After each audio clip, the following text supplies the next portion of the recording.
Another Wednesday in the Woody in the books. This time, Ohio State's not previewing a game, though. The Buckeyes still basking in the glory of that Notre Dame win. Some of them are. Some of them are already moved on to Maryland. Some of them ready for the bye week. Some of them, just kind of hanging out. Tim May, the 40-year vet, Andy Backstrom. I'm Spencer Holbrook. We're hanging out in the Woody today on a Wednesday.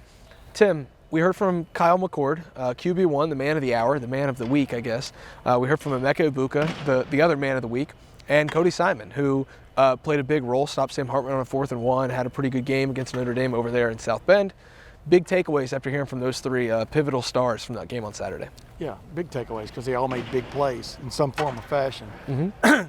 And I talked about that all week last week on this stuff, on radio stuff I did, TV, is, man, you got to make plays. And making plays in those kind of games, making plays doesn't necessarily mean an 80-yard touchdown run or pass. Although Travion Henderson made a play, 61 yards, around left end, after they stopped them cold on Notre Dame's first possession in the second half, when theoretically some people, I think maybe even Lou Holtz, thought they were going to take control, but they didn't.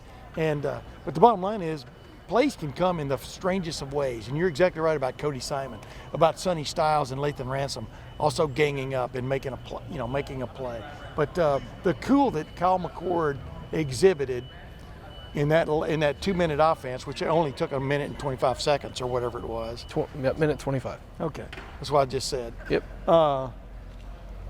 You can't replicate that on a practice field, in a classroom. You've actually got to go out and do it. And like Emeka Egbuka pointed out when we were talking to him, and a lot of that stuff, and even Kyle McCord did, a lot of that stuff was just basic stuff they were running, like a drag route, where you clear out and Julian Flynn goes across for a drag route. You heard me ask Kyle McCord, that was probably his favorite pass of all of them, because they had to convert that one. It was 4th down, and he threw it in front of the receiver. He was able to turn upfield a little bit and get it by a half a yard. The drive goes on. History in the making goes on. And but that's what stands out to me, is a lot of guys stepped up in the clutch, and that just gives a bounce in your step, adds a little bit of swagger, whatever it is you want to call it, justified swagger going forward. That was funny. That was asked, I think someone asked Kyle McCord, what do you call this game? Big wins have names. And he said, I don't know, maybe the 3rd and 19 game. Because that throw he had on 3rd and 19 to get to the doorstep of the end zone there at the 1-yard line, to have Chip Trainum have that chance to plunge it in on 3rd and goal was quite remarkable. One, because he threw the pass before Emeka Egbuka really turned. And talking to both of those guys about that chemistry, that goes back years. Just because Kyle McCord's quarterback won this year and has the starter reps doesn't mean that's when this chemistry has been formed. They came in together in 2021. They roomed together. They know each other pretty well, and that chemistry doesn't happen overnight or even in an off season. That's been years worth of time. Kyle knew where to throw it at the right time. Emeka knew where to be at the right time. So that drive was not, this is Kyle McCord's 5th start and this is something that just happened. Yeah. These things happen over years, and I think that's the thing when Marcus Freeman said, we knew we had a young quarterback we were facing, we're trying to switch up coverages. Well, Kyle McCord saw those coverages.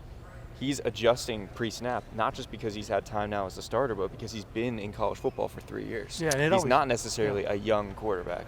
He has experience. And it always comes back to, but does the receiver see the same thing you see, And with the receiver, does the quarterback see the same thing I see? Because that is literally a timing. That ball's got to come out of Kyle McCord's hand on that 3rd and 19. It's got to come out of his hand before, like you said, Emeka even looks back for him. But Emeka has seen that little opening spot in the zone there and curled right into it. And, forget about even chemistry. That's just something both guys have studied. Both guys have gone through things, and they both reacted to the same stimulus, which was the Notre Dame defense, in exactly the right way. And boy, it's just remarkable when it all comes together. They also reacted to the Notre Dame defense just being absolutely befuddling by only having 10 men on the field. Kyle McCord had the best quote of the day. Try to dispute it, that's fine, but I can't get over what he said out there. It's, quote, it's not our problem they only had 10 men out there. Yeah. That's perfect. Like, Ohio State should not apologize for that, and Ohio State shouldn't feel bad about it. Get your stuff together, Notre Dame, and get your 11th guy out there. I'll give a little bit of credit to Dan Wetzel from Yahoo Sports, who called it the Holy Ghost. They were relying on the Holy Ghost as the 11th man. So a hat tip to Dan there. I like that. Ohio State and Kyle McCord shouldn't apologize for that. Marcus Freeman has explained it every way he can, but Ohio State will take it where they get it. Kyle McCord said he noticed it on the first play, but he ran the sprint out because he thought he could still get it to Marv. And rightfully so. Marvin Harrison Jr. is incredible, and we'll get to him in just a second. But the second play, Kyle said, I knew it had to be a run to the left. Well, if you watch the TV copy even, Ryan Day sees it. I'm sure the people up in the booth see it. And on the TV copy, Marcus Freeman, the young head coach, goes ahead and knows it's the final play of the game. Let me just take that headset off. I don't need it. It's one play. We either stop him or we don't. Well, maybe in that headset, just maybe, somebody was telling him, hey, Marcus, you only got 10 men down there. I don't know. I just don't think that it's the greatest look where a communication error happens and you don't even have your headset on. Yeah. So all of that is to say, Kyle McCord and this program know there's no reason to apologize for the 10-man blunder. There was only a reason to take advantage of it, and that's exactly what they did. Yeah, let's talk about it real quick, though. They had 10 men on the field the previous play, like you talked Coming about. out of a timeout. And again, when they goodness. could have subbed. Chip Trainum runs on, Travion Henderson runs off. You know, I mean, it's stunning that you didn't get an 11th man out there for that next play. You know, Yeah. that's everybody makes a mistake, but to make it 2 plays in a row, yeah, that's, you know. The people. But I'm sure, you know, in Lou Holtz's mind, there was an 11th guy out there somewhere. The Holy Ghost. Maybe 10 was enough because they're so physical. I still can't believe that. But one person noticed it, at least. It was Ryan Day, who called the play there.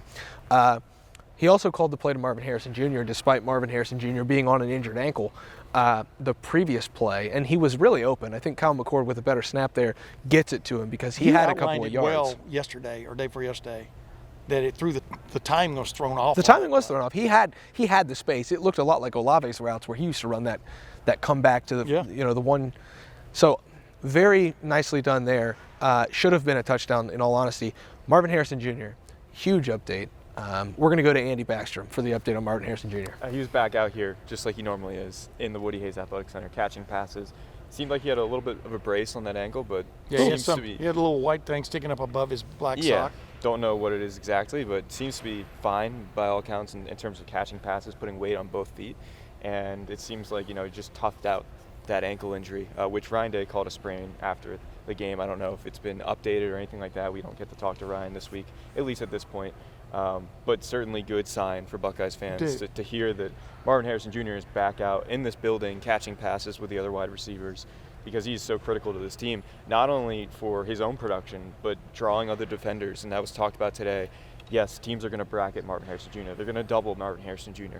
But just, even him being there for that helps these other guys like Emeka Egbuka and Xavier Johnson and Julian Fleming. There's too many weapons for teams to basically do that and get away with it. But even Saturday night, after he went back in, he made that great. He laid out for that one pass over the middle that helped keep that drive in motion. I mean, like we talked about the other day, Julian Fleming, Marvin Harrison Jr. and Emeka Egbuka had huge catches on that drive. It wasn't just a one-man show, and it wasn't just a one-man, you go here and Emeka goes there, even though we were sitting next to each other. Remember, I kept talking about Emeka Egbuka being open. He was open. By open, I mean, like this. I don't mean way You're off the here. camera, Tim. Yeah, that's what I'm saying. Not off camera, not way off camera, but he was there all night, And but you want to throw some balls to Marvin Harrison Jr. because remember that one that was ruled incomplete. That was still one of the great plays you're ever going to see on a college football field. So, I think he's going to be fine.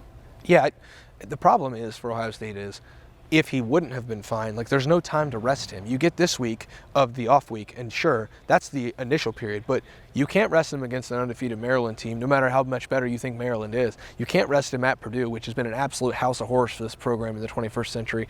They're 2-5 in Ross-Ade Stadium since the turn of the century. I think Y2K just threw a big loop into Ohio State Purdue. I'm not really sure why. And then you've got Penn State. So there's not really much time for recovery there other than the off week. That's why the off week comes at the perfect time for these guys. Like Kyle McCord pointed out, for example, the attention that they drew. Remember, all of a sudden Xavier Johnson breaks wide open. I thought that was going to be the drive. I thought that was going to be where they took control of the game, but they went up for it on that 4th and 1 and ran that jet sweep, whatever you want to call it. It looked more like a tri-motor. But that's another story. Anybody who follows aviation knows what I'm talking about. It just wasn't there. It wasn't there for takeoff. That went over my head, Tim. Yeah, Ford tri-motor. I think I won't get into that. But the bottom line is, yes, they need him, but they've got other guys that have stepped up, and it's interesting how deep this team really is when you really put your head into it. Andy, I'm going to do something we don't do normally on this program and preview something. You had a really good idea, and you're going to write about it at lettermenrow.com on Wednesday afternoon or evening, maybe even Thursday, just asking the guys, like, what was it like to wake up after that game on Sunday morning and just feel that, or rewatch that, or see that? Kyle McCord said he watched the TV copy, which I thought was hilarious. Like, this guy's got access to more All-22 than we could dream of. Like, I want the All-22 and I can't get it. And he's just out here watching the YouTube copy like maybe the rest of us are. Like, that is a very cool thing to note. And like Cody Simon talked about waking up and, is this real? So I just thought that was really interesting, and I'm really excited to read about it. I wanted to preview it on the video. Yeah, it's really cool how different players process things in different ways. And Emeka Egbuka was already on to Maryland. We're 10 days away from Maryland. He's already on to that week. He's Bill Belichick. But, with the bye week, they have the chance to really savor this win and, not make it bigger than it needs to be, but still enjoy it. And I think that's really cool, especially Kyle saying, that one throw he had to Cade Stover that could have been intercepted. He admitted, he's like, yeah, I was like, what were you thinking? He's like, well, I said a really bad word that I can't say right now. He's got a good sense of humor to him, too. So it's just good to see the guys maybe in an off-week setting, talking about the game, but also understanding that they've got a lot to do to work on. Emeka Egbuka pointed out, hey, look, we had 8 offensive possessions against Notre Dame. We had 7 in the first half against Georgia in the Peach Bowl last year. It's a different ball game now, Different ball game with the clock, but also means there's more pressure to execute. We've been talking about it all season, but I think that's something that kind of goes unnoticed with this game. Yeah, Ohio State won this game, but they really played into what Notre Dame wanted to do, and all these opponents have wanted to do so far, with the exception of Western Kentucky, which is basically drain the clock and make Ohio State really have to score on every single possession it has. And I think that's something that going forward you have to see better in terms of efficiency from this offense. Yeah, that one word Kyle wanted to say or did say on that pass to Cade Stover, it was probably an F word. You know what the F word was? Foot. Another foot. Higher. But that big guy made a great break on that ball. Didn't intercept it. Thank goodness for the Buckeyes, he didn't intercept it. But yeah, you learn. Like I was talking to him later. I'm gonna have him on my little blurb on my podcast next week. Just you go back and you watch the TV copy. You go back and watch any copy, and you see these great plays you made. But you also, as he's pointed out, see the points they left on the table, which we talked about on Monday in Ohio Stadium when we were recapping this game. Yeah, go watch that video if you didn't. That was a good one. But the points they left on the table, because it didn't have to come down to the last drive. That's the point. And so there's so much more room they can, more progress they can make with this offense for sure. Yeah, everybody that we talked to, whether it was Emeka, whether it was Kyle McCord, whether it was Cody Simon, talked about self-scouting, getting better on the off week, getting rested and recovered.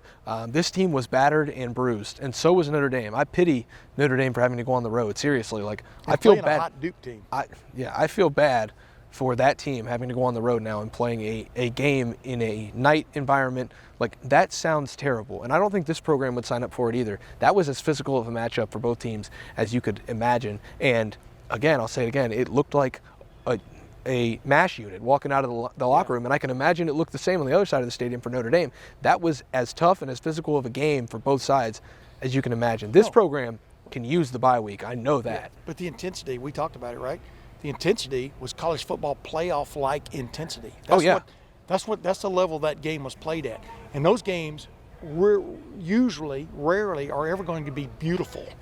They're not going to be pretty games, There's going to be a lot of give and take and stuff. And like you said, Ohio State has quite the luxury of having this week off. Number one, to let people rest up and heal up. And number two, to get this game out of their system. Because Maryland is going to present, we'll talk about it next week, I'm sure. Maryland's going to present quite a challenge for this defense again. Absolutely. Andy, wrapping things up, just Ohio State, the off week, what needs to be accomplished this week? Yeah, I think you got, again, what we talked about, the efficiency with this offense. I think they need to be on their P's and Q's and maybe get out to a faster start than they did against Notre Dame. I mean, pretty much was a scoreless game going to that final drive of the first half. They ended up getting 3 points and then going 3-0 lead. They could have had 7 there. And I think you want to have a situation where you're coming out, staking yourself to a lead, and letting you have the leverage in terms of dictating the clock and the way this game is played and the pace of it. So I think offensively, more efficient.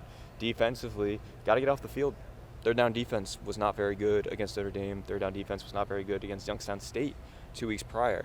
I think that's got to be the emphasis. As much as this defense has made the plays at the right times, they have not been super efficient either. They've been on the field a lot, which doesn't help the offense. So I think those are the two things for me they need to get better at. And I keep going back to this. You just talked about it a while ago. 7 possessions against Georgia in the first half of the college football playoff semifinal last year. 8 possessions total for Ohio State on Saturday night. This is much more like a big-time tennis match anymore. You've got to hold serve. I mean, you've got to score. And Ohio State was close to scoring on what?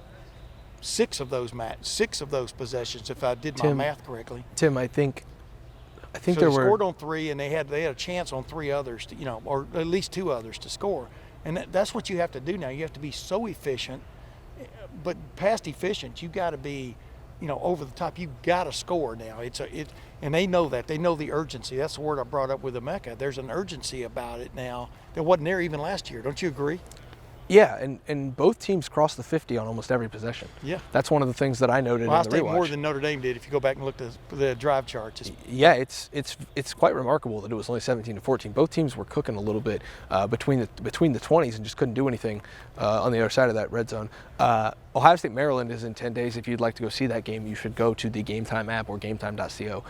Use the promo code Buckeyes. Get $20 off your first purchase at the Game Time app or gametime.co.